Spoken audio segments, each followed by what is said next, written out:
বাংলাদেশের ছাত্র রাজনীতির ইতিহাসে ৭১ পরবর্তীকাল থেকে শুরু করে আজকে পর্যন্ত সভ্যতার নিকৃষ্টতম কিছু হত্যাযজ্ঞের উদাহরণ এই ছাত্রলীগের মাধ্যমে তৈরি হয়েছে। তো সেই ছাত্রলীগ হঠাৎ করে যখন এই পতিত স্বৈরাচারে যখন পতন হলো, সেই ছাত্রলীগের দোসররা যে এদেশ থেকে সবাই চলে গেছে, এটা আসলে বাস্তবসম্মত নয়। তারা এক নাম পরিচয়ে গোপন করে বিভিন্ন ক্যাম্পাসে তারা কিন্তু রয়েছে এবং কর্মকাণ্ডের মাধ্যমে তাদের যে সে চরিত্র কিন্তু বারবার স্পষ্টভাবে প্রতিফলিত হচ্ছে। সেটি গতকালকে ফজলুল হক মুসলিম হলে হয়েছে। তো এদেরকে প্রতিহত তো বাংলাদেশের সাধারণ মানুষ ৫ তারিখই করে ফেলেছে। এদেরকে আর নতুনভাবে প্রতিহত করার কিছু নয়, এদেরকে চিহ্নিত করার দরকার আছে। এদেরকে চিহ্নিত করে যারা এই পোস্টেড ছিল সাধারণ মানুষের উপরে, সাধারণ শিক্ষার্থীদের উপরে গেস্ট রুম কালচারের নামে ঢাকা বিশ্ববিদ্যালয় সহ বাংলাদেশের বিভিন্ন বিশ্ববিদ্যালয়ে তারা যে অত্যাচার, জুলুম, নিপীড়ন, নির্যাতন করেছে, তাদেরকে আমরা চিহ্নিত করে প্রশাসনের সহায়তায় তাদেরকে আইনের ব্যবস্থা আনার জন্য জাতীয়তাবাদী ছাত্রদলের সংগঠন হিসেবে আমরা চেষ্টা করছি এবং ব্যক্তি পর্যায় থেকে সাধারণ শিক্ষার্থীরাও তাদেরকে খুঁজছে। এবং আমরা বিশ্বাস করি অনতিবিলম্বে স্বৈরাচারের নিকৃষ্ট সহযোগী সন্ত্রাসী সংগঠন ছাত্রলীগের যারা আছে এবং এই বৈষম্যবিরোধী ব্যানারে অনুপ্রবেশ করেছে বলে আমাদের কাছে মনে হচ্ছে এবং অপরাপর কিছু সংগঠনে অনুপ্রবেশের চেষ্টা করছে, তাদেরকে চিহ্নিত করে অনুপ্রবেশকারীদেরকে বের করে বিচারে আওতা আনা হবে ইনশাআল্লাহ।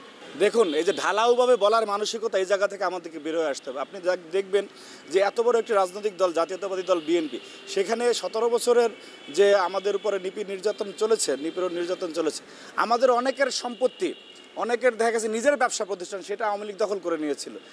তারা তার নিজের ব্যবসা প্রতিষ্ঠান যখন অধিকার চাইতে গেছে, সেটা একটা প্রক্রিয়ার মাধ্যমে যাওয়া উচিত ছিল। কিছু লোকজন যেটা করেছে যে স্থানীয় সাংবাদিক এবং প্রশাসনের সহযোগিতায়, সেটা না করে যখন নিজে গেছে, তখন আবার আওয়ামী লীগের এই স্বৈরাচারের দোসররা এরা বলছে যে এটা দখল করতে আসছে। এবং কিছু যেসব অভিযোগ আমাদের কাছে এসেছে, বিএনপি কেন্দ্রীয়ভাবে প্রত্যেকের বিরুদ্ধে ব্যবস্থা নিয়েছে এবং সে যত বড় পদেই হোক না কেন, প্রত্যেকের বিরুদ্ধে ব্যবস্থা নেওয়া হয়েছে।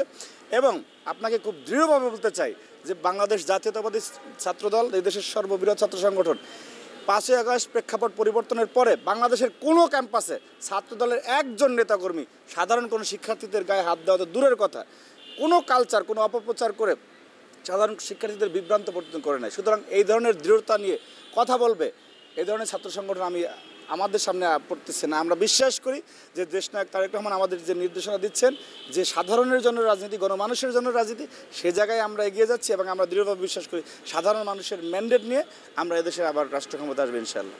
এই যে বৈষম্য বিরোধী ছাত্র আন্দোলন হয়েছে, এটাও কিন্তু এটা যে অরাজনৈতিকভাবে হয়েছে, এটা ভাবা ভুল, ঠিক আছে? এইখানে সকল শ্রেণী পেশার মানুষ, সকল ছাত্র সংগঠনের, ছাত্রলীগ ব্যতীত সবার অংশগ্রহণ ছিল। এবং আপনি দেখবেন যে আসিফ নাহিদ যারা এই আন্দোলনের নেতৃত্ব দিয়েছেন, তারাও একটি ছাত্র সংগঠনের নেতা ছিলেন। সুতরাং আজকে যদি কেউ এখানে এসে একটা জায়গায় আসার পরে বলে যে এটা হবে না, এটা বাংলাদেশের সাধারণ শিক্ষার্থীরাই নির্ধারণ করবে যে ছাত্র রাজনীতি চলবে কি চলবে না। এটা কারণ ব্যক্তিগত মতামতের কারণে ছাত্র রাজনীতি বন্ধ হবে না, বরং সাধারণ শিক্ষার্থীদের চাওয়ার মতামতের ভিত্তিতে অন্য কিছু হতে পারে। কিন্তু কেউ যদি বলে যে না, একটি প্ল্যাটফর্ম দাঁড় করিয়ে যে আমি ছাত্র রাজনীতি চাই না, হতে দেব না, এটা তো আপনি আরেকজনের অধিকারকে লঙ্ঘন করলেন, অধিকারের উপরে আপনার প্রভাব খাটালেন। সুতরাং আমার রাজনীতি করার অধিকার আছে, বাংলাদেশের সংবিধান আমাকে রাজনীতি করার অধিকার দিয়েছে, আমি আমার রাজনীতি করব। সেইখানে আমি রাজনীতি করতে গিয়ে যদি আমি অপরাধ করি, সেটার বিচার দেশের প্রচলিত আইনে আছে এবং সেটার বিচার বিশ্ববিদ্যালয়ের প্রশাসন সহ তারা করবে। কিন্তু আপনি আরেকজনকে করতে দিবেন না, এই কথাটি আরেকটি ফ্যাসিবাদ বলে আমার কাছে মনে হচ্ছে। সেটা তো রাষ্ট্রের বিষয়, সেটা বিশ্ববিদ্যালয়ের প্রশাসনের বিষয়। সেখানে আমরা ছাত্র সংগঠনের পক্ষ থেকে আমরা বরাবরই ছাত্রদল সংগঠন হিসেবে আমরা দাবি জানিয়ে আসছি এবং 2018-তে যে ইলেকশনটা হয়েছিল, তার আগে আপনারা দেখবেন যে আমরা কয়েকবার বিশ্ববিদ্যালয় প্রশাসনের সাথে কথা বলেছি এবং আমাদের এখনও দাবি যে নিয়মিত ডাকসু সহ বাংলাদেশের যত ছাত্র সংসদ আছে সেটি চালু হোক এবং সেখানে ছাত্র সংসদ চালু হলে সেখান থেকে নেতৃত্ব বের হয়ে আসবে, সেই নেতৃত্ব পরবর্তীতে জাতিরও নেতৃত্ব দেবে। ধন্যবাদ আপনাকে।